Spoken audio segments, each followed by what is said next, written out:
Have you ever wanted to know the secret sauce to how professional dog trainers are able to accomplish what they do? In this video, I'm going to share with you the 12 pillars of dog training that we use at Fortress Canine and Canine Academy. Now let me say right off the bat that there are multiple different philosophies that many different trainers use. So what I'm sharing with you today is specifically what we use here at Canine Academy and Fortress Canine when we're training our dogs. So if you've watched our videos, if you like what we do, this is how we accomplish it. But before we get started, don't forget to subscribe to my channel so you can get our weekly training videos. Give us a like and share this video with a friend you think would benefit from it. So let's get into the 12 pillars of dog training. Pillar number 1 is consistency. If your dog's obedience is being inconsistent, it's because you as a handler are not being consistent in how you're training your dog. What this mainly means is you must consistently expect obedience the first time you give the command. Right? And we're going to talk a little bit more about different things, but essentially whatever you do consistently is how your dog is going to act consistently. So if you require the third or fourth time that you give a command for them finally to obey then typically on the third or fourth time you give a command, they'll obey. If you expect it on the first time, then typically you'll get immediate obedience from your dog. The second pillar is one direction, one correction. What this means is that if you repeat the commands over and over again, just like we talked about with consistency, you're developing what we call a vocabulary with the dog, meaning that you're getting the dog used to hearing the command multiple times before they have to obey. So we give the command one time, we expect obedience the first time, and if they don't obey, we give a correction. If they do obey, we give verbal praise. So here at Fortress Canine and Canine Academy Online, we do not use toys, treats, and other rewards like that. We use verbal rewards, verbal praise, and we use the bond with the handler to develop that connection with the dog. Pillar number 3, discipline and control. Many people want their dogs to be disciplined and controlled, but they have no discipline or control in their own lives.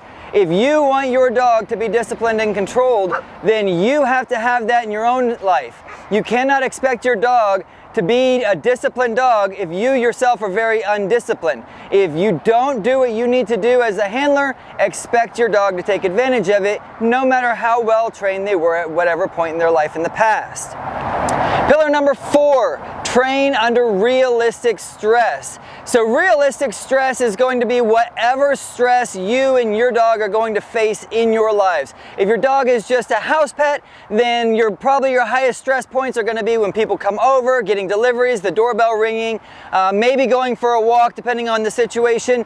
Those are your high stress points, and you want to train in those points so that you have control at your high stress points. If you're training protection dogs, your high stress points are going to be a lot higher. They're going to be in fights, they're going to be in low light when it's dark, it's hard to see, those sorts of things. Whatever you're training and preparing your dog and yourself to go through together, you need to train under realistic stress. Pillar number 5, master yourself. So this is kind of taking the first 4 pillars and wrapping them up into one, but it's a little bit more than that. So mastering yourself is not just doing something on the outside, it's also having control of yourself on the inside. Relax. It's having control of yourself on the inside. So if you're telling your dog easy, but inside you're freaking out, your dog is going to recognize that you're saying one thing on the outside, but that internally you have another emotion, something else is controlling you at that time, right? And so if you do not master those things, it's going to be very difficult to master your dogs. The reason dogs can pick up cancer and all sorts of other things that we may or may not have any awareness of at all is because they have senses or access to certain depths of senses that we don't have as humans, right? And so we're able to utilize those to master certain things in our own lives, but if we don't master certain aspects of our lives, we will see those reflect back to us from our dogs as weaknesses in the dog or in their training. And pillar number 6, You are responsible. You're responsible for everything your dog does. You're responsible for everything your dog doesn't do. So whenever you have an issue with your dog, whenever your dog is frustrating you, whenever they're not being obedient, whenever they're doing something that you think they shouldn't do, the first thing we need to ask ourselves is, what am I doing as the dog trainer? What am I doing that's causing my dog to react this way? Now, it might be something you're doing right at that moment, or it could be something that you're doing that's setting a pattern that's creating the reaction that you're getting from the dog, right? So the first thing we say is, what am I doing right now? Am I doing something right now that's causing the dog to react this way? If so, then that's an easy change. If it's a pattern that you're developing, which is typically our own habits, so if your habits are creating problems in the dog's behavior, that becomes a little more difficult, because now you have to start changing your own habits so that you don't get those problem behaviors from the dogs. Now, if you're liking this video so far, give us a like below, click the subscribe button if you haven't already,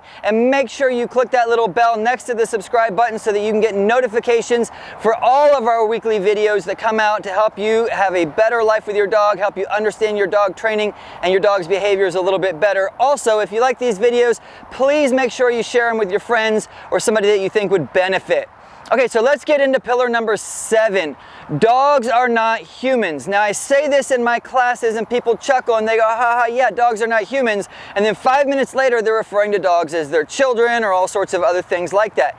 Now, I'm not saying you can't refer to dogs this way if that's how you like to do it, but it reflects a deeper philosophy that we have where we think the dogs are humans. We treat them like humans. Here's a challenge for you. I believe that we dishonor the dog when we treat them like anything other than a dog. Humans are humans, dogs are dogs. We shouldn't treat dogs as if they're humans. And that leads into pillar number 8. Dogs don't think you're a dog. Now, we're going to go into each of these in a lot more depth over the next several weeks, but it's important to understand that dogs do not look at humans as if they're a dog. Okay, so there's a lot of these words that get thrown out there like, I'm part of their pack, or they see me as the alpha. And again, we're going to get more into these because I know I'm challenging a lot of like the social norms in the dog training world right now. But trust me, dogs do not look at humans and think, oh, that's a dog. They look at humans and they think that's a human. They look at other dogs and they think that's a dog. If you're allowing your dog to treat you like they treat other dogs, you're probably having a lot of behavior issues that you don't like. Because of that, we'll get into more of those in more detail, so make sure you subscribe and follow the rest of our videos. Pillar number 9, I think I'm doing my fingers right, is dogs are not perfect. They're not robots. It doesn't matter if you have the highest trained dog in the world. All of these videos where the dogs are like perfectly following every obedience command, that was like the 10th take that they did in that video. They deleted all the others. They didn't show them to you because they don't want you to see their dogs messing up. Dogs are not perfect. Now, that doesn't mean that you can't have a very obedient dog, but just understand they're not robots. They're going to make mistakes. They're going to do things you don't like from time to time. You know what? A lot of times they're reflecting that back to you, but they're also just dogs. We have to expect that dogs are going to act like dogs, and they're not going to be perfect. So we should have a high standard, but we should also be understanding when they're just being dogs. Pillar number 10. Regard the life of your dog. So what this means is a lot of the other pillars can sound like they're really harsh and hardcore toward the dogs. That's not the case at all. You can love your dog, you can pet your dog, you can play with your dog, you can give your dog treats and toys. We just don't recommend that you use those as rewards for obedience. But we also need to understand the deeper aspect of regarding the life of our animals. If you have an animal that is not obedient, you are not regarding that dog's life. If you open your door and your dog runs out of the house, that dog's life is in danger every time that happens. They're in danger of being run over by cars. They're in danger of having somebody in the neighborhood say, there's a loose dog and I'm afraid of it, and calling animal control. There's a danger if you live out in the country of your dog running to the neighbors, harassing their animals, and being put down by them. Remember to take care of your dogs, and a big part of that is making sure that they're obedient. You should have at least decently general control over your dog. When you tell them to come, they should come. When you tell them to wait, they should wait. If you tell them to sit or lay down, they should do so, and they should wait for you to release them, and they should generally walk with you as you move around. Those are our 5 basic obedience commands that we teach in the K9 Academy online, as well as out here on our training field in Orlando, Florida. So if you're interested in learning more about that, check us out at canineacademyonline.com or visit us out here on the training field. Pillar number 11, okay, I don't know how to do that with my fingers, I'll do a 10 and a 1. Pillar number 11, integrate your dog into everything. Now this is a lot like training under realistic stress, right? So it depends on what you do with your dog as to how you're going to integrate them into your life. If your dog, again, is a pet, you're probably not going to take them to work with you in most situations. Now, if you're able to, that's wonderful, that's awesome. Some of the clients that train with us own their own businesses, they take their dogs to work with them, they do all sorts of things with their dogs all the time. If you have that opportunity, I think that's awesome, you should take advantage of it. But most people that work in an office or somewhere else are not gonna be able to do that. However, from the moment you get home with your dog, you should take your dog out to use the bathroom, make sure they've been fed and watered if they need to be fed and watered at that time of day, and then spend time doing stuff with your dogs. Take the dogs out, go on walks with the dogs. Take them to the store if you can. If you're going to Lowe's or Home Depot or Tractor Supply, or you're going to some place that's dog friendly, take your dogs with you. Make sure they're obedient, make sure they're under control, but take them around with you. The more time you spend with your dog, the stronger the bond is going to be, the better you're gonna enjoy your time with your dog if there's a close bond there between the two of you. And the last pillar, 10 to 12, the last pillar, pillar 12, is anything you can do with your dog. I don't care if you are a skydiver, you can skydive with your dog. I don't care if you're a mountain climber, you can mountain climb with your dog. Now there may be certain specific situations where you choose not to, but I hear a lot, well, I can't do that with my dog. My dog can't do this, my dog can't do that. Your dogs can do anything you can do as long as they've been trained to do it.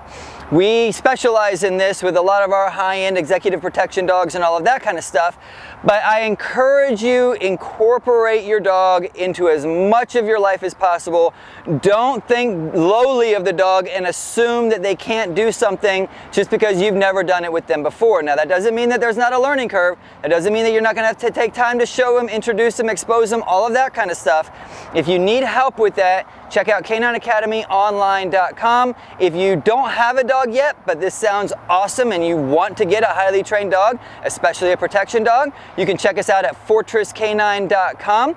And I really appreciate you guys listening to this video. If you liked it, please remember to like the video below, subscribe, click on the little bell so you get your notifications, share this video with your friend, and if you like this content, we have tons more over on our Facebook and Instagram channels.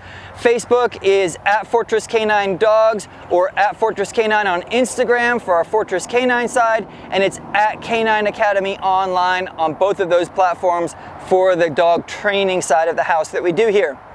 So I hope this has been beneficial to you. I hope that you are able to start integrating these things into your life and integrating them into your dog. And we will go into these in a lot more depth in the next several videos over the next several weeks. So I look forward to talking to you then.